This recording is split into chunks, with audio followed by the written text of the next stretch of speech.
Hello my dear students, कैसे हैं आप सभी। आई होप आप बहुत अच्छे होंगे। आज हम स्टार्ट करेंगे क्लास 10th का पहला chapter chemical reaction and chemical equation. आपको मैं बता देना चाहता हूं कि ये जो हमारा चैप्टर है, हम बोर्ड की जो प्रिपरेशन करेंगे, जो बोर्ड एग्जाम हम देंगे, हम क्लास चैप्टर नंबर फर्स्ट से स्टार्ट करेंगे और एंड तक का 5 चैप्टर्स है हमारे, 5 के 5 चैप्टर्स हम कंप्लीट करेंगे। Okay students, so let's start और first chapter, that is chemical reaction and chemical equation. तो सबसे पहले हम समझते हैं इन दो वर्ड्स को कि केमिकल रिएक्शन क्या होता है। केमिकल रिएक्शन क्या होता है। देखिए, केमिकल रिएक्शन हम किसे बोलते हैं, जहां दो या दो से ज्यादा सब्सटेंस एक दूसरे के साथ कंबाइन करें। जहां दो या दो से ज्यादा सब्सटेंस तो एक दूसरे के साथ क्या करें, कंबाइन करें, और कंबाइन करने के बाद न्यू सब्सटेंस का फॉर्मेशन करें, तो उसे क्या बोला जाता है, chemical reaction. Chemical reaction is a process, you can write down also, chemical reaction is a process where two or more than two reactants combine with each other, या ऐसे लिख सकते हैं two or more than two substances react with each other and they forms new product. और वो क्या formation करते हैं, न्यू फॉर्मेशन करते हैं प्रोडक्ट का। अब इसमें क्या चीजें हैं, देखिए, किसी केमिकल रिएक्शन को एक प्रोसेस बोला गया है। प्रोसेस मतलब it is always time taken, इसमें समय लगता है।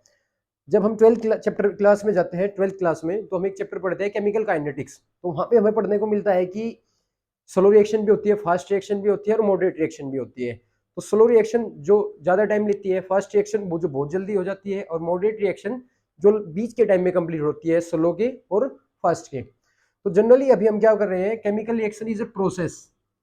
मतलब प्रोसेस क्या होता है, जिसमें टाइम लगता है। जहां पे क्या, कैसा टाइम लगेगा, दो या दो से ज्यादा सब्सटेंस एक दूसरे के साथ क्या करेंगे, कंबाइन करेंगे, और ये कंबाइन करके किसका फॉर्मेशन करेंगे, एक न्यू सब्सटेंस का फॉर्मेशन करेंगे। न्यू सब्सटेंस का जो फॉर्मेशन होगा, उस सब्सटेंस को हम बोलेंगे क्या, प्रोडक्ट। उसे क्या बोलेंगे हम, प्रोडक्ट। और जो सब्सटेंस आपस में कंबाइन करेंगे, the substance which combine with each other in A chemical reaction is called reactant. वो क्या कहलाएंगे, हमारे रिएक्टेंट। किसी केमिकल रिएक्शन के अंदर जो सब्सटेंस एक दूसरे के साथ कंबाइन करते हैं और उससे जो हमारा प्रोडक्ट बनता है, उससे जो हमारा न्यू सब्सटेंस बनता है, उसे हम क्या बोलते हैं, प्रोडक्ट। यानी कि एक केमिकल रिएक्शन में दो चीज जरूर होगी, पहला हमारा क्या, रिएक्टेंट, और दूसरा क्या होगा, हमारा प्रोडक्ट। जब हम टाइप्स ऑफ केमिकल रिएक्शन पढ़ेंगे तब इस पॉइंट को हम देखेंगे। अब ये क्या होता है, ये होता है हमारा, this sign represents the direction of reaction. ये जो साइन होता है, ये इस बात को रिप्रेजेंट करता है कि जो केमिकल रिएक्शन हमारी हो रही है वो किस डायरेक्शन में हो रही है। मतलब ये दोनों चीज कंबाइन हुई है और इससे क्या बना है, ये बना है, तो ये रिएक्शन इधर से इधर हो रही है। तो ये जो साइन होता है, ये क्या बताता है, हमारी डायरेक्शन ऑफ रिएक्शन को बताता है। This sign represents the direction of chemical reaction. अब इस साइन के जहां से स्टार्ट हुआ है, उसके जो इस साइड में सब्सटेंस हो गए, उन्हें क्या बोला जाएगा, रिएक्टेंट। और इस एरो के इस साइड में जो सब्सटेंस हो गए, उन्हें क्या बोला जाएगा, प्रोडक्ट। मतलब ये चीज तो बनी है और ये चीज यूज की है हमने। जैसे इसका एक सिंपल एग्जांपल बताता हूं मैं आपको। इसका सिंपल एग्जांपल क्या हो सकता है, जैसे टी फॉर्मेशन है, ये मेरा फेवरेट एग्जांपल है, इसे इजीली समझ सकते हैं हम। टी फॉर्मेशन, चाय का बनना। जब हम चाय बनाते हैं तो हम चाय पत्ती, चीनी और दूध, ये तीनों चीज क्या करते हैं, हम मिक्स करते हैं। तो जब इन चीजों को हमने मिक्स किया, तो जो चीजें हम, जो सब्सटेंस हम मिलाते हैं ताकि हम कुछ चीज बना सकें, तो जिस चीज को हमने मिलाया है, दे आर कॉल्ड रिएक्टेंट्स। वो क्या कहलाते हैं, हमारे रिएक्टेंट्स। अब उन चीजों को मिलाने से जो हमें मिलेगा, वो क्या कहलाएगा, हमारा प्रोडक्ट। वो क्या कहलाएगा, हमारा प्रोडक्ट। तो जो चीजें आपने मिलाई वो तो सारी थी आपकी रिएक्टेंट, और जो से आपने चाय बनाई वो क्या आपका प्रोडक्ट है। ओके स्टूडेंट्स, तो किसी केमिकल रिएक्शन में दो या दो से ज्यादा सब्सटेंस एक दूसरे के साथ क्या करेंगे, कंबाइन करेंगे, और वे न्यू प्रोडक्ट फॉर्मेशन करेंगे, उसे क्या बोलेंगे हम, केमिकल रिएक्शन। अब केमिकल रिएक्शन के बारे में कुछ चीजें और भी हैं। एक और डेफिनेशन है केमिकल रिएक्शन की, एक और डेफिनेशन है, अगर आप इसे भी लिखना चाहते हो तो आप ये भी लिख लीजिएगा। ये थोड़ी मॉडर्न है, ये फिक्स होती है हमेशा। Breaking of old bonds, breaking of old bonds, breaking of old bonds and formation of new bonds, and formation of new bonds, पुराने बॉन्ड का टूटना और नए बॉन्ड्स का बनना। यानी कि जब भी कोई केमिकल रिएक्शन होगी तो जो पहले उनके अंदर बॉन्ड प्रेजेंट हो गए, अब ये बॉन्ड क्या होता है ये चैप्टर के अंदर आपको सीखने को मिलेगा, इस चैप्टर में तो नेक्स्ट चैप्टर होगा हमारा, उस चैप्टर में हम इन्हें सीखेंगे कि बॉन्ड्स क्या होते हैं, बॉन्ड कैसे बनते हैं। तो जो पुराने बॉन्ड का टूटना और नए बॉन्ड का बनना, ये क्या कहलाता है हमारा केमिकल रिएक्शन। तो केमिकल रिएक्शन की ये एक और डेफिनेशन है, ये भी आप नोट कर लीजिएगा। अब chemical reaction is a process, देखो अब मैं थोड़ा सा आपको इन दोनों में थोड़ा डिफरेंशिएट करके बताता हूँ कि कैसे डिफरेंशिएट करेंगे। केमिकल रिएक्शन एक प्रोसेस है जो कहीं पे होती रहती है, ये हम कराते रहते हैं। उस केमिकल प्रोसेस को इजी करने के लिए हमने उसका एक शॉर्ट हैंड मेथड बनाया है। क्या बनाया है उसका? Short hand method. मतलब उस केमिकल रिएक्शन को जो कहीं पे हो रही है, जैसे चाय बन रही है, तो उस केमिकल रिएक्शन को आसान करने के लिए हमने उसे एक शॉर्ट मेथड में, शॉर्ट हैंड मेथड मतलब उसे हम हाथ से वहां पे जो है उस शॉर्ट मेथड से रिप्रेजेंट करेंगे। वो शॉर्ट हैंड मेथड क्या कहलाएगा उसका? Chemical equation. वो क्या कहलाएगा उसका? केमिकल इक्वेशन कहलाएगी वो उसकी। जैसे हम बात करें फॉर्मेशन ऑफ टी, चाय का बनना, तो आपने क्या किया वहां पे तीन सब्सटेंस को क्या किया, कंबाइन किया, ए प्लस बी प्लस सी, और उससे क्या बनाया आपने? डी। तो ए क्या है हमारा? जैसे ए हमने मिल्क लिया, सेकंड हमने क्या ली? अपनी चीनी, और यहाँ पे क्या ली? चाय पत्ती, और इसे क्या कर दिया? हीट कर दिया। तो इससे क्या बना हमारा? इससे क्या बनी हमारी? टी बन गई, चाय बन गई हमारी। अब ये चाय का बनना, ये तो एक प्रोसेस है जो कहीं पे हो रही होगी, और उसी एक प्रोसेस को हमने इक्वेशन से रिप्रेजेंट कर दिया। क्या कर दिया? उस इक्वेशन की फॉर्म में से रिप्रेजेंट कर दिया। तो वो क्या बन गई उसकी? Chemical equation. यानी कि केमिकल इक्वेशन क्या होती है? Chemical equation is a just only representation of A chemical equation, sorry chemical reaction. किसी केमिकल रिएक्शन का जो रिप्रेजेंटेशन होता है, रिप्रेजेंटेशन ही मतलब शॉर्ट हैंड रिप्रेजेंटेशन है। मतलब आप ये देखिए, जैसे जंग लगने की प्रोसेस है, रस्टिंग ऑफ आयरन। अब रस्टिंग ऑफ आयरन एक प्रोसेस है जो बहुत समय लगता है जिसमें होने में। क्या होता है इसमें? इसमें आयरन मेटल पर ऑक्साइड लेयर फॉर्मेशन हो जाता है, Fe2O3 या FeO, ये फॉर्मेशन हो जाता है। अब जो जंग लगने की प्रोसेस है, रस्टिंग ऑफ आयरन है, वो तो कहीं पे हो रही होगी ना, और उसमें टाइम भी लग रहा होगा। पर आपने उसे एक सिंपल सा शॉर्ट हैंड, खुद के हाथ से लिखा एक शॉर्ट मेथड में आपने उसे रिप्रेजेंट कर दिया, तो वो क्या कहलाएगी? उसकी केमिकल इक्वेशन कहलाएगी। तो जनरली हम समझ सकते हैं कि केमिकल रिएक्शन एक अलग चीज है और केमिकल इक्वेशन एक अलग चीज है। मैं आपको इसे एक छोटे से और एग्जांपल से समझाता हूं कि दूसरा एग्जांपल क्या है हमारा। दूसरा एग्जांपल ये हो सकता है हमारा, मान के चलिए आप दुकान पे कुछ सामान लेने के लिए गए, तो जब आप दुकान पे सामान लेने के लिए जाएंगे और आपने 1 घंटे तक वहां पे जो है ना खरीदारी की, 1 घंटे तक आपने सामान खरीदा और उसका सारा सामान लेके आप घर आ गए। अब घर वाले ने आपसे पूछ मांग लिया आते ही हिसाब, कि भाई हिसाब दो कि आपने क्या क्या चीजें जो है वहां से बाई की, परचेज की। ऐसे केस में जब जो चीजें आपने वहां से परचेज की, आपने उसका क्या किया? साथ साथ एक परफॉर्मा बनाया, और वो परफॉर्मा एक लिस्टेड कर लिया, लिस्ट में रख लिया आपने। और जब घर वालों ने आपसे पूछा कि आपने क्या क्या खरीदा, क्या क्या किया, और आपने वो लिस्ट पकड़ा दी उन्हें, तो क्या आपको उस प्रोसेस को एक्सप्लेनेशन करने की जरूरत है? नहीं, बिल्कुल भी नहीं। जो आपने प्रोसेस वहां पे की, जो आपने वहां पे परचेज किया, उसकी एक्सप्लेन करने की जरूरत नहीं है, आपने एक परफॉर्मा दे दिया। तो जो प्रोसेस आप वहां पर कर रहे थे परचेजिंग की, वो तो क्या थी? आपकी केमिकल रिएक्शन थी। अब उससे एक शॉर्ट हैंड मेथड से आपने लिख लिया है, वो क्या आपकी केमिकल इक्वेशन है। तो हम कह सकते हैं, we can say that every chemical reaction has a chemical equation. हर एक केमिकल रिएक्शन की क्या होगी? एक केमिकल इक्वेशन होगी।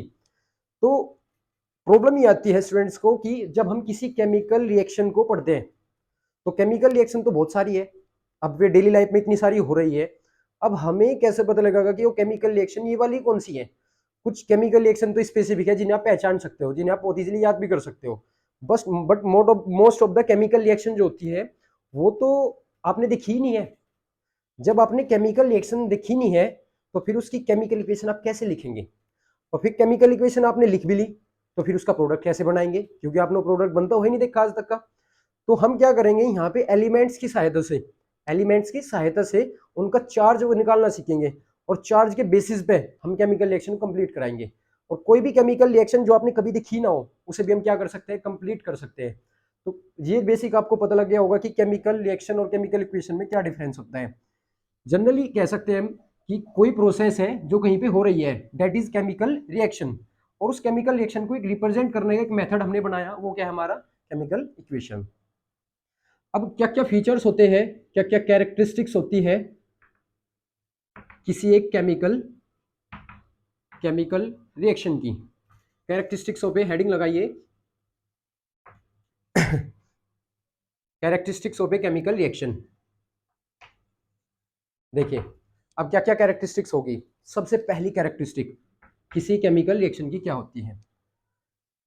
मान के चलिए हमने A प्लस बी से C प्लस डी बनाया, ये हमारी कोई केमिकल रिएक्शन नहीं होगी जिसकी हमने क्या बना ली, केमिकल इक्वेशन रिप्रेजेंट कर ली। अभी मैं इसे केमिकल रिएक्शन ही बोलता रहूंगा। जनरली क्या है, हमारी केमिकल इक्वेशन है किसकी, किसी केमिकल रिएक्शन की। तो इस इक्वेशन के अंदर सबसे पहली कैरेक्टरिस्टिक, अगर आपको आइडेंटिफाई करना है कि ये केमिकल रिएक्शन, हमें कैसे पता लगेगा, तो एक केमिकल रिएक्शन को आइडेंटिफाई करने की कुछ विशेषताएं होती है, कुछ कैरेक्टरिस्टिक्स है, कुछ फीचर्स होते हैं। अगर वो उसमें आपको ऑब्जर्व हुए तो 100% वो एक केमिकल रिएक्शन है। तो सबसे पहला फीचर क्या है हमारा, सबसे पहला फीचर उसमें आपको क्या मिल सकता है, इवोल्यूशन ऑफ गैस। ये केमिकल रिएक्शन की पहचान हो सकती है, मतलब ये भी उसमें है। ये 5 होते हैं हमारे, क्या 5 कैरेक्टरिस्टिक्स होती है। अगर कोई एक भी मिलेगी या एक से ज्यादा भी मिलेगी तो पक्का वो हमारी क्या है, केमिकल रिएक्शन है। अब सबसे पहली क्या है, इवोल्यूशन ऑफ गैस, गैस का इवोल्व होना, गैस का बाहर निकलना, गैस का बाहर निकलना। अब आपने A प्लस बी को मिक्स किया और उससे क्या बनाया, C प्लस डी। अब मान के चलिए D हमारे गैस की फॉर्म में बाहर निकल रहा है, गैस की फॉर्म में बाहर जा रहा है, तो हम कह सकते हैं कि ये केमिकल रिएक्शन है, इवोल्यूशन ऑफ गैस।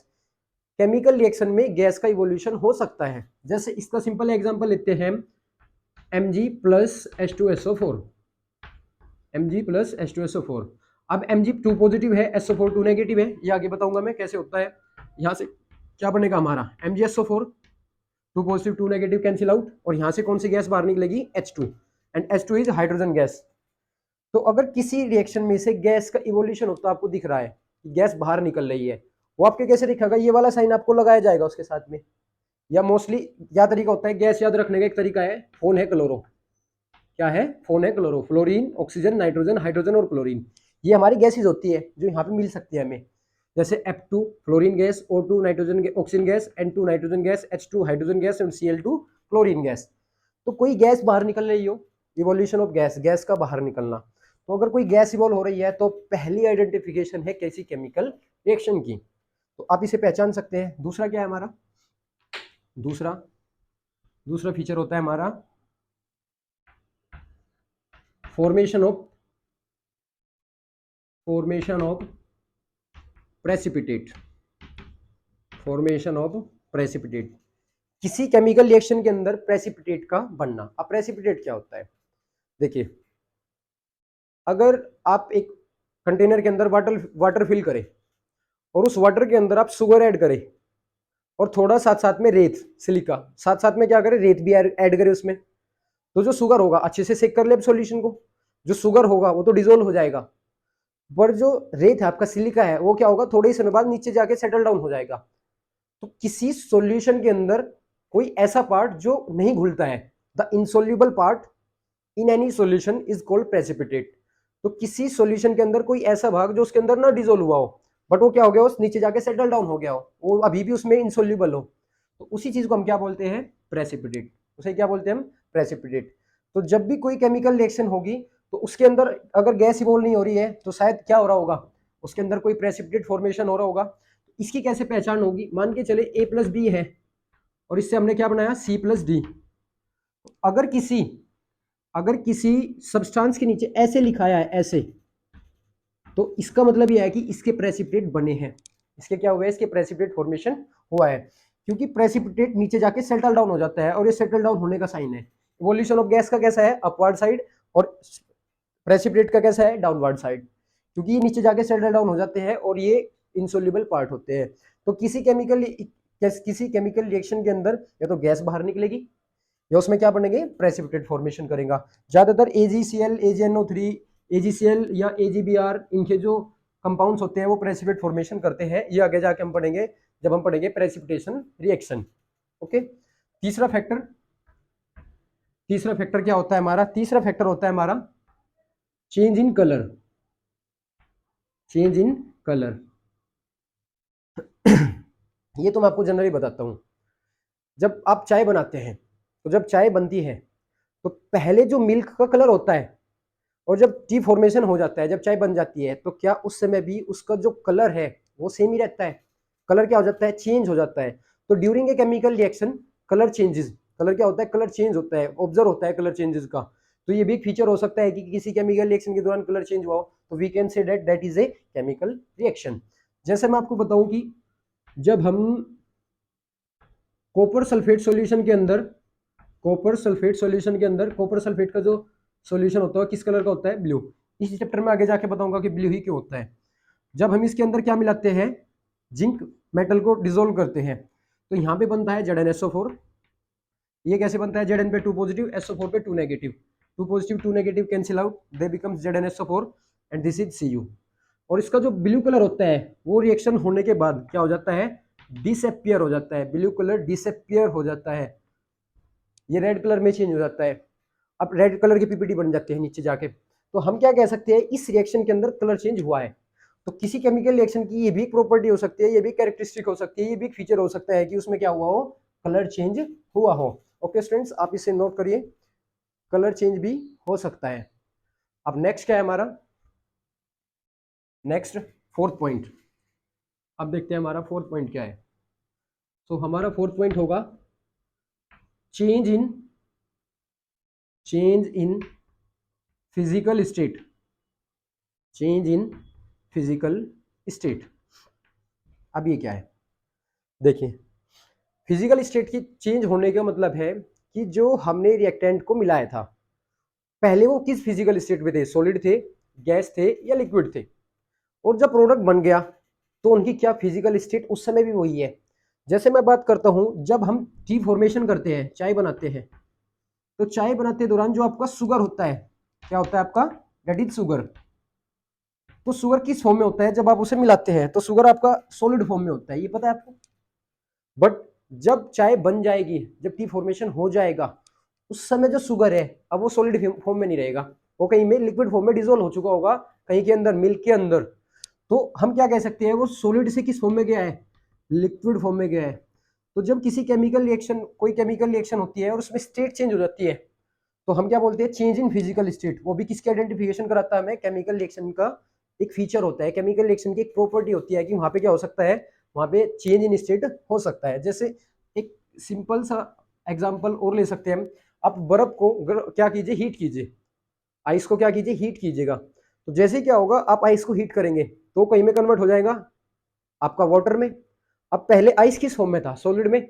अब बाद में वो कहीं में आ गया हमारा लिक्विड में। तो हम क्या बोल सकते हैं? यहाँ पे स्टेट चेंज हुई है। तो स्टेट चेंज होना भी, फिजिकल स्टेट में चेंज आना भी एक क्या हो सकती है? हमारी प्रॉपर्टी हो सकती है। आप यहां तक नोट डाउन कीजिएगा।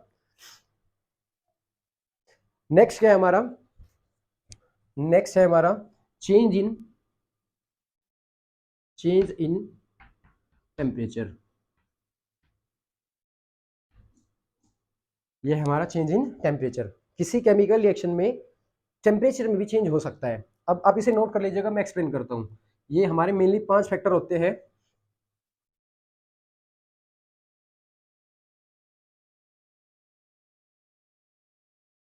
अब मान के चलिए A प्लस बी को हमने कंबाइन किया, ये सब्सटेंस है जो एक दूसरे के साथ रिएक्ट करेगी, और जो एक दूसरे के साथ रिएक्ट करते हैं वो क्या कहलाते हैं? हमारे रिएक्टेंट। और रिएक्ट करके इन्होंने क्या बनाया? सी एज अ प्रोडक्ट बनाया। तो लास्ट वाला फैक्टर है हमारा क्या? Change in temperature. टेम्परेचर में भी चेंज हो सकता है। कैसे? अब जब आपने इन दोनों को मिलाया था और इनका जो टेम्परेचर था, मान के चलिए वो x डिग्री सेल्सियस था। कितना था? x degree Celsius. अब आपने क्या बना लिया? प्रोडक्ट फॉर्मेशन कर लिया, आपका प्रोडक्ट बन चुका है।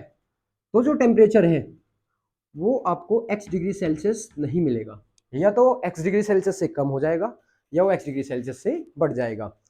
अब एक इसका छोटा सा कॉन्सेप्ट बताता हूं मैं आपको। जब भी कोई केमिकल रिएक्शन होती है, जब भी कोई केमिकल रिएक्शन होती है तो ओल्ड बॉन्ड्स टूटते हैं। मैंने एक डेफिनेशन में बताया था कि ब्रेकिंग ऑफ ओल्ड बॉन्ड्स, और पुराने बॉन्ड जब टूटेंगे तो बॉन्ड्स को तोड़ने के लिए हमें एनर्जी देनी पड़ती है। अब एनर्जी किस फॉर्म में है वो डिपेंड करता है कि वो हीट की फॉर्म में है, टेम्परेचर की फॉर्म में है या इलेक्ट्रिसिटी की फॉर्म में है।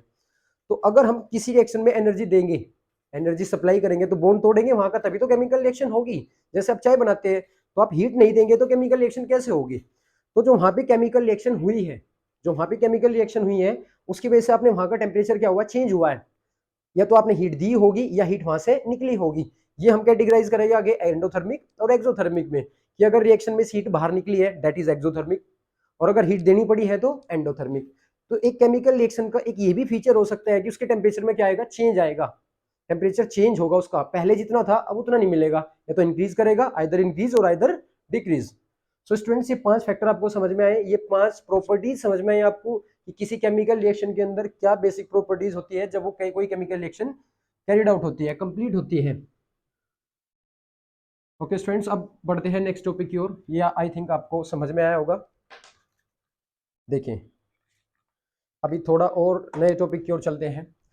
देखिए अभी आपके दिमाग में जो आपकी सबसे बड़ी प्रॉब्लम होगी मैं आपको बता देता हूँ क्या होगी, कि आपको केमिकल रिएक्शन करानी नहीं आती होगी, कि आपको किसी ने केमिकल इक्वेशन दी और बोला कि इसका प्रोडक्ट बनाओ, तो प्रोडक्ट बनाने में आपको प्रॉब्लम्स आती होगी। मैं बोल रहा हूँ आपको एक भी इक्वेशन याद करने की जरूरत नहीं है, सारी की सारी इक्वेशंस जो है ना मैं आपको सिखाऊंगा कि केमिकल रिएक्शन होती कैसे है, कि एक रिएक्टेंट दूसरे रिएक्टेंट से या एक सब्सटेंस दूसरे सब्सटेंस से कैसे कंबाइन करता है और वो फिर प्रोडक्ट फॉर्मेशन कैसे करता है।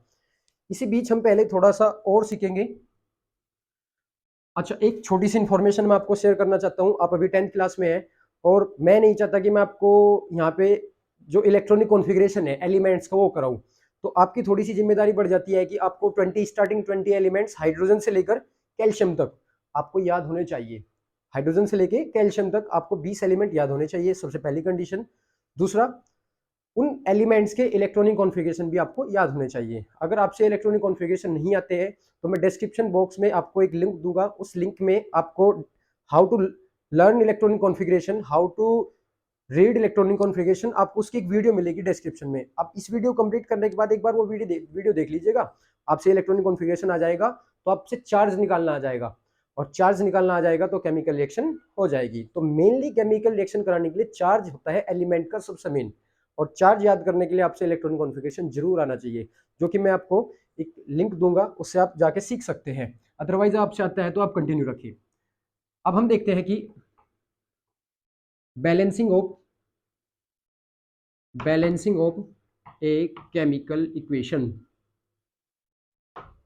Balancing of A chemical equation, किसी केमिकल इक्वेशन को बैलेंस कैसे करें।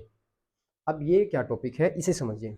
देखिए मान के चलिए ये है हमारा a plus B and b makes A2B2 from this reactants. हमने a प्लस बी को कंबाइन किया, जो कंबाइन होते हैं वो रिएक्टेंट होते हैं, और इससे हमने क्या प्रोडक्ट बनाया, A2B2। अब ये क्या है हमारा balancing of A chemical equation. इसका मीनिंग समझिए, जो कोई केमिकल इक्वेशन हमारे पास होगी, एक बात मैं आपको पहले ही बता देना चाहता हूँ, जब आप बोर्ड एग्जाम में जाएंगे और वहां पे आप जो केमिकल इक्वेशन करेंगे, अगर वो आपने बैलेंस नहीं की, आपने वो ठीक तो कर दी, आपने कॉन्सेप्ट लगाया और आपने बताया कि इसके साथ कंबाइन होगा, इसके साथ, और प्रोडक्ट बना दिया, और अगर आपने वो बैलेंस नहीं की तो आपको नंबर नहीं मिलेगा। Balancing is compulsory for each chemical reaction. हर एक केमिकल रिएक्शन की जो इक्वेशन होती है उसकी बैलेंसिंग कंपलसरी है, वो करनी ही पड़ेगी, अदरवाइज आपको नंबर नहीं मिलेगा। और बैलेंसिंग इसलिए ही इंपॉर्टेंट टॉपिक और पहले ही दे दिया जाता है चैप्टर में। तो बैलेंसिंग का क्या मतलब होता है पहले उसे समझिए, फिर बताता हूँ बैलेंसिंग क्यों करते हैं। ये कौन सी साइड है हमारी, this side is called reactant side. ये किसी केमिकल इक्वेशन की रिएक्टेंट साइड है, और ये वाली कौन सी है हमारी, प्रोडक्ट साइड। तो किसी केमिकल रिएक्शन के अंदर रिएक्टेंट साइड में जितने एटम्स हैं, जैसे यहाँ पे ए के ए एटम है और बी के बी एटम्स है, तो इससे यहाँ पे ए के 2 एटम्स है और बी के कितने हमारे 2 एटम्स है। तो क्या ये जितने इस साइड में एटम्स है, number of atoms in the reactant side should be equal to the number of atoms in the product side. अगर ऐसा है तो reaction is in the balance form, और अगर ऐसा नहीं है तो रिएक्शन बैलेंस फॉर्म में नहीं है, दैट इज अनबैलेंस्ड फॉर्म। तो अभी आप देख लीजिएगा रिएक्टेंट साइड में ए कितना है 1, और A2 A कितना है इधर 2, तो यहाँ पे जो A है वो अभी क्या है, अलग अलग है, तो इनके नंबर जो है ना वो इक्वल नहीं है, that means they are not in the balance form. तो बैलेंसिंग कैसे करते हैं, बैलेंसिंग के कुछ रूल्स होते हैं। मैं बैलेंसिंग दो फॉर्म में सिखाता हूँ, एक आयनिक फॉर्म में मतलब सिंपल एटॉमिक फॉर्म में, और एक दूसरा मैं सिखाता हूँ आपको जो हमारे इंपॉर्टेंट आयंस होते हैं उनकी बैलेंसिंग आप अलग करना सीखिए, और इन वालों की बैलेंसिंग आप अलग करना सीखिए। ठीक है, तो बैलेंसिंग कैसे होती है वो हम अभी सीखेंगे। इसकी बैलेंसिंग आप कर सकते हैं। बैलेंसिंग करते दौरान कुछ चीजें याद रखनी होती है, जैसे क्या, यहाँ पे कितने ए है 2, और यहाँ पे कितने ए है 1, तो हमें कभी भी यहाँ पे 2 नहीं लगाना है। हम केवल स्टाइकियोमेट्री ही चेंज कर सकते हैं during the balancing of A chemical equation. किसी केमिकल इक्वेशन को बैलेंस करते दौरान हम उसकी स्टाइकियोमेट्री चेंज कर सकते हैं। अब ये स्टाइकियोमेट्री क्या होती है, ये हमारी केमिकल इक्वेशन है, क्या है हमारी केमिकल इक्वेशन। तो इन रिएक्टेंट और इन प्रोडक्ट के यहाँ पे इनके इस साइड में इनसे जस्ट पहले यहाँ पे एक नंबर लिख सकते हैं। जैसे मैं आपको एग्जांपल से बताता हूँ, जैसे एक इक्वेशन में बैलेंस फॉर्म में देता हूँ आपको, N2 + H2 मेक्स NH3। मैं आपको इसे बैलेंस करके दे देता हूँ, यहाँ पे 2 लगाइएगा, यहाँ पे 3 लगाइएगा, ये बैलेंस है। इधर कितनी नाइट्रोजन है 2, इधर कितनी नाइट्रोजन है 2, यहाँ पे कितनी नाइट्रोजन है 3 2 6 और 2 3 6, तो ये भी क्या हमारी बैलेंस फॉर्म में है सारी की सारी। तो बैलेंसिंग के दौरान स्टाइकियोमेट्री किसे बोला जाता है, स्टाइकियोमेट्री, पहले इस वर्ड को बोलना सीखिए, स्टाइकियोमेट्री क्या होती है, किसी केमिकल इक्वेशन के अंदर जो रिएक्टेंट और प्रोडक्ट लिखे होते हैं उनके उनके जो आगे एक नंबर लिखा होता है वो उसके क्या कहलाते हैं, स्टाइकियोमेट्री। जैसे यहाँ पे कुछ नहीं लिखा हुआ है तो मैं क्या मान सकता हूँ यहाँ पे 1। हाइड्रोजन की स्टाइकियोमेट्री कितनी है 3, और अमोनिया की स्टाइकियोमेट्री कितनी है 2, ये NH3 क्या होता है हमारा अमोनिया, तो इसकी स्टाइकियोमेट्री कितनी है 2। तो we can affect only stoichiometry, जब हम किसी केमिकल रिएक्शन को बैलेंस करेंगे तो हम उसकी स्टाइकियोमेट्री में चेंज लेकर आएंगे, या तो हम क्या करेंगे यहाँ पे लिखी हुई संख्या ही चेंज कर सकते हैं। हम ऐसा नहीं करेंगे कि यहाँ पे आपने 2 कर दिया तो यहाँ पे ए कितना है 2, तो आप यहाँ पे नहीं, हम केवल स्टाइकियोमेट्री वाली जगह पे ही चेंज कर सकते हैं। यहाँ पे बी कितना है 2, तो आपने यहाँ क्या लगा दिया 2। अब ये क्या हो गई हमारी balance, this is the right method, this is not the good method. A2 + B2 makes A2B2। अब आपने क्या किया, ये आपको ऐसी दी गई और आपने 2 यहाँ पे लगा दिया और 2 यहाँ पे लगा दिया। ऐसे मोलिकुलर नंबर आपको चेंज नहीं करना है, आपको केवल क्या चेंज करना है, उसकी स्टाइकियोमेट्री चेंज करनी है। और स्टाइकियोमेट्री क्या होती है, किसी केमिकल इक्वेशन के अंदर जो रिएक्टेंट और प्रोडक्ट लिखे होते हैं उनके जो आगे नंबर लिखा होता है, अगर कुछ नहीं है तो आप क्या मानेंगे 1, और अगर वहां पे है तो आपको दिख जाएगा। किसी केमिकल रिएक्शन को आप ऐसे क्या कर सकते हैं, बैलेंस। अभी बैलेंसिंग मैं आपको नहीं सिखा रहा हूँ, इस वाले लेक्चर के अंदर बैलेंसिंग नहीं सीखेंगे, क्योंकि बैलेंसिंग सिखाने के लिए मुझे आपको आयनिक फॉर्म सिखानी पड़ेगी, जो कि हम नेक्स्ट लेक्चर में कवर करेंगे। और दूसरा क्वेश्चन हम वहां पे कवर करेंगे कि why we have to balance the chemical equation, किसी केमिकल इक्वेशन को बैलेंस क्यों किया जाता है, उसके पीछे का मेन रीजन क्या होता है। बोर्ड में आया हुआ क्वेश्चन है कि why we balance the chemical equation, किसी केमिकल इक्वेशन को बैलेंस क्यों किया जाता है, उसकी इंपॉर्टेंस क्यों है इतनी ज्यादा, तो वो नेक्स्ट वीडियो लेक्चर के अंदर हम कवर करेंगे। ओके स्टूडेंट्स, अभी इसी लेक्चर के लिए अंदर हम इतना ही कवर करेंगे। अगर आपको ये पसंद आया है तो इसे शेयर करें, और अगर आप चैनल पर नए आए तो चैनल को सब्सक्राइब करें। अब मिलते हैं नेक्स्ट वीडियो के अंदर। Thank you.